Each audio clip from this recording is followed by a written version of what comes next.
आदरणीय व्यासपीठ आणि माझ्या प्रिय बंधू भगिनी,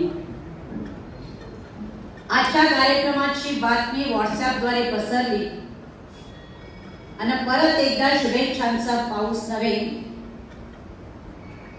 तो वर्षावच एक झाला आणि गेले अनेक दिवस दडी मारून बसलेल्या पावसाला देखील कालपासून सुरुवात झाली.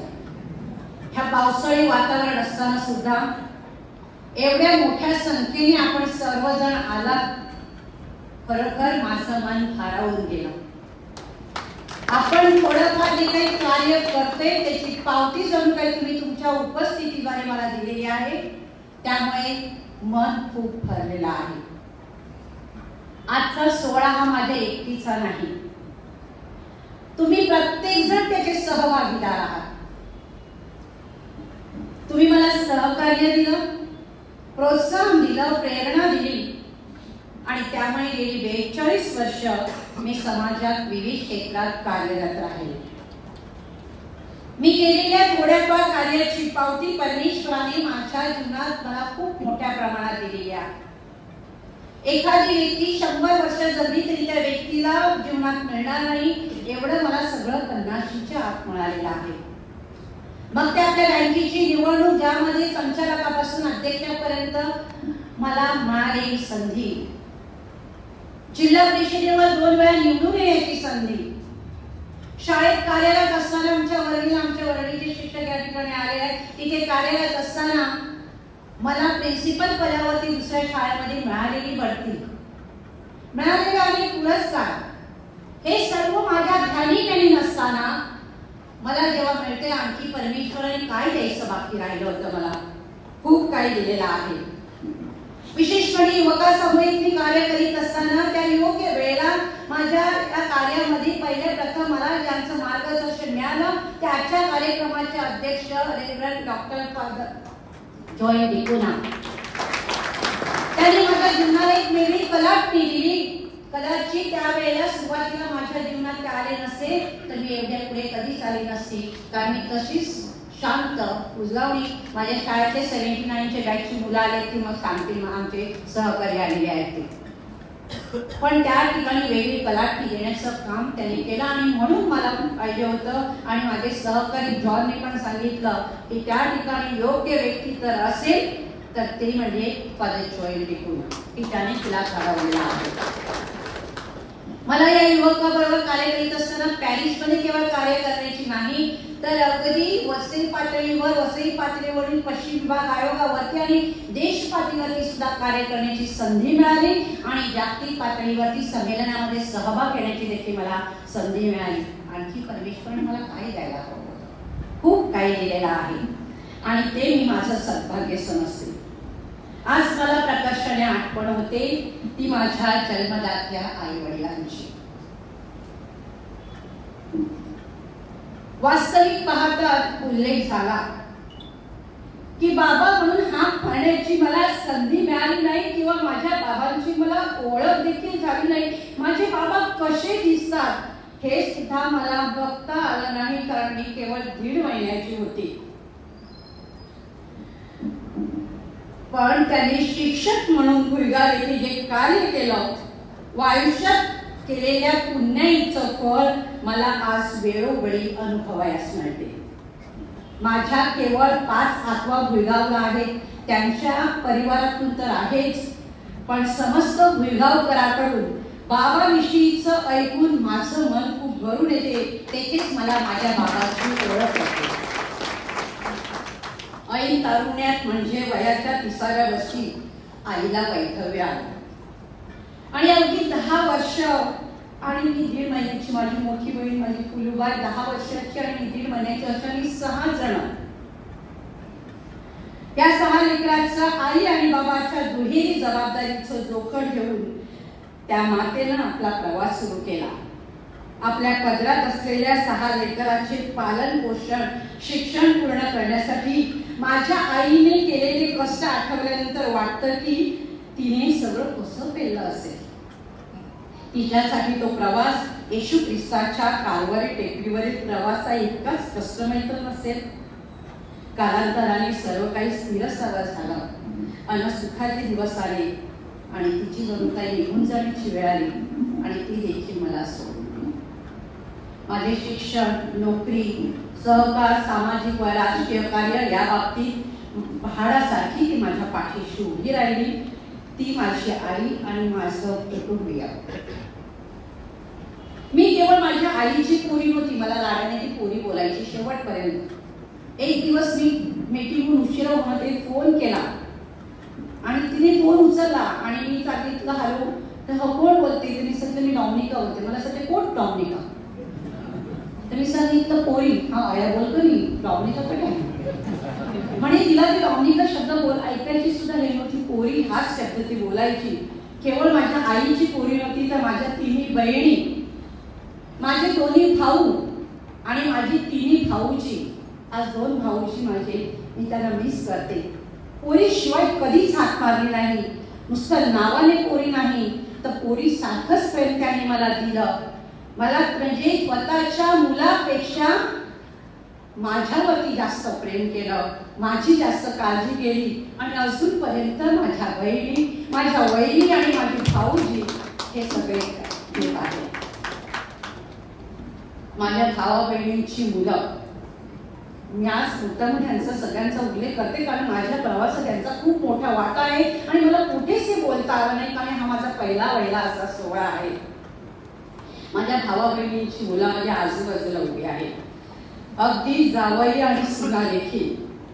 त्यात आणखी भर पडते त्यांची छोटी प्रिय गोई आणि आमची अमायला. मावशीसाठी आणि आतूसाठी काय करू असं त्यांना झालेलं असते. साधं नुसतं डोकं दुखलं ते धावत तिथे तू औषधाला जायचंय का मावशी, काय आणून देऊ तुला.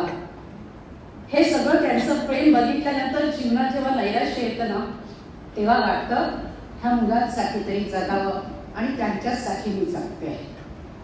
आमचा डाबरे परिवार, मारिवाड बिलवाड गाव परिवार, आमचा न्यू डाबरेवाडी परिवार आणि या समस्त आमचे गिरीस्कर, ज्यांच्या सहवासात मी उठले, बसले, वाढले, माझ्यावरती चांगले संस्कार घडले आणि माझ्या जीवन प्रवासात ह्या सर्वांचा देखील खूप मोठा वाटा आहे. माझे मामा आणि माझ्या आत्माकडील सर्व नातेवाईक. माझे बाबा गेल्यानंतर त्याचं सर्वतोपरी प्रेम तर लाभलंच, पण खूप मोठा आधार माझ्या आत्माच्या आणि मामांच्या कुटुंबियांनी आम्हाला दिला. माझ्या आईला खूप मोठा आधार दिला. तो आधारच तिला खूप मोठा होता आणि त्या आधारावरती तिने आमचं पालन पोषण केलं. आज माझ्या मित्र परिवारातील प्रत्येक व्यक्तीचं नाव घेतलं की खूप मोठी लिस्ट आहे. आज माझ्यासमोर सगळ्या माझा मित्र परिवार दिसतोय. प्रत्येकाचं नाव घ्यायला मला नक्कीच आवडलं असतं, पण कोणाचं एखादं व्यक्तीचं नाव राहिलं तर मलाच वाईट वाटेल, पण मी नाव घेण्याचं टाळतो. पण धनसंपत्तीपेक्षा माझी जनसंपत्ती खूप मोठी आहे आणि ती खूप मोलाची आहे. जीवनात सुखापेक्षा दुःखामध्ये ही सगळा माझा मित्र परिवार आणि त्यांचं कुटुंबीय ते सगळे माझ्या मित्रमैत्रिणीसारखेच आहेत. ह्याने मला खूप मोठा आधार दिला आणि माझ्या बरोबर राहिले आणि मला जगायला त्यांनी उभारी दिली. माझ्या जीवनामध्ये अगदी लहानपणापासून अनेक धर्मगुरू, धर्मभगिनी आले, ज्यांच्यामुळे माझ्या जीवनाला कलाटणी मिळाली. ह्या प्रत्येक धर्मगुरूत सगळेच काही इथे आलेले नाही, पण प्रातिनिधिक स्वरूपामध्ये का होईना इथे आहेत. ते जरी माझ्या पॅरिशमध्ये नसले, माझ्या जवळ असते तरी फोन करून विचारणार कसं चाललंय तुझं, बरे आहे ना.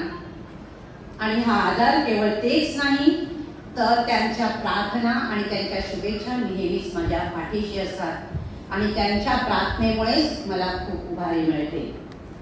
त्यांचं आध्यात्मिक मार्गदर्शन आणि सामाजिक कार्यासाठी नेहमी त्यांचं मिळणारं प्रोत्साहन आणि शुभेच्छा मला खूप उभारी देऊन जात असतात. मी आजपर्यंत हजारो कार्यक्रमात सहभाग घेतला, शेकडो कार्यक्रमात मी स्टेजवरून भाषणे केली, अनेक पुरस्कार स्वीकारले. मात्र आजचा अशा प्रकारचा कार्यक्रम जो माझ्या सर्व मित्र परिवाराने या ठिकाणी आयोजित केलेला आहे, अभिमानाने, प्रेमाने आणि जर थोडंसं सांगितलं जबरदस्तीने, म्हणतात ना मारून कुठून मुसलमान करतात तसं मला आज या ठिकाणी त्यांनी आणलेलं आहे. हा माझं मी एवढंच सांगेन, इथे बसल्यानंतर मला ते सगळं ऐकताना थोडंसं गुदमारल्यासारखं झालं, कसंच होत होतं, कारण हे सगळं स्टेजवरती बसून ऐकायची तेवढी सवय नव्हती. आणि हा एवढंच सांगेन, माझा हा पहिला आणि शेवटचा कार्यक्रम असेल.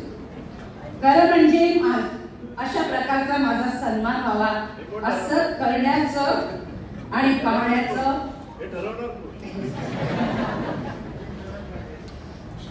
खरं म्हणजे अशा प्रकारचा माझा सन्मान व्हावा असं करण्याचं आणि पाहण्याचं ज्यांचं स्वप्न होतं ते माझी दोन्ही भाऊ वेरोनिका मॅडमने तिच्या प्रास्ताविकामध्ये ते सांगितलं. आणि त्या दोघंही नाही आहेत. मला त्यांची उणीव खूप भासते, ज्यांनी मला जीवा पलीकडे जगणं, कधीही दुखावलं नाही. पोरी जरी चुकलं तरी पोरीला कधी दोष न देता स्वतःवरती दोष घेतला. पण मला या दोन्ही भावांनी कधीच दुखावलं नाही. कधी कधी वाटतं त्याने थोडंसं कोणी दुखावलं असतं, बोललं असतं ना, तो राग मनात धरून तरी मी त्याला विसरता आलं असतं ना, त्याने विसरले असते. पण तीही संधी माझ्या भावाने मला दिली नाही आणि मला न सांगताच ते निघून गेले. खूप जिव्हाळी लागली. ठरवलं होतं, मैत्रिणी वगैरे सांगितलं होतं, अश्रू गाळायचे नाही, पण नाही जमत तेवढं. मात्र माझ्या भावाचं स्वप्न साकार करण्यासाठी पुस्तकाच्या संपादनापासून तर आजपर्यंतच्या कार्यक्रमाच्या यशस्वीतेसाठी खूप मेहनत करणारा माझा मित्र परिवार व त्यांच्या कुटुंबातील व्यक्ती जे मला मित्रमैत्रिणीसारखे आहेत, माझे कुटुंबीय, तसेच ह्या पुस्तकात माझ्याविषयीच्या भावना व्यक्त करणारे माझे मित्र मैत्रिणी, आप्तेष्ट, हितचिंतक, आर्थिक सहकार्याचा हातभार लावणाऱ्या व्यक्ती, पॅरिसमधील सर्व धर्मगुरू, अशा तुम्हा सर्वांमुळेच हा कार्यक्रम आज घडून येतोय. मी आभार मानणार नाही, मात्र तुमचे ऋण मी सदैव स्मरणात ठेवीन. विशेष म्हणजे तुमच्यासारखे कार्यकर्ते, आप्तेष्ट, हितचिंतक मला लाभले. भेटल्यानंतर आपुलकीने चौकशी करणे, कार्यासाठी प्रोत्साहनात्मक शुभेच्छा देणं, कार्य करीत असताना तुमचा लाभलेला सहकार्याचा हात व पाठीवरती शाबासकीची थाप, म्हणूनच हे सर्व काही शक्य झालं ते तुमच्यामुळेच. आज सर्वच व्यक्ती या कार्यक्रमाला हजर राहू शकत नाही. अनेकांनी फोन केले, अनेकांनी मेसेज केले की आज आम्ही येऊ शकत नाही आणि आम्हालाही एवढे जण येतील एवढी अपेक्षा नव्हती. पण तुम्ही या मोठ्या उपस्थितीने मला भारावून टाकलं, त्याबद्दल मी आभार मानत नाही. पण माझ्या या पुढच्या जीवनामध्ये तुमचा जो मला पाठिंबा मिळालेला आहे, तुमचं जे प्रेम मला मिळालेलं आहे, हे असं सदैव माझ्या पाठीशी तुम्ही राहा, एवढंच मी तुम्हाला सांगेन. धन्यवाद.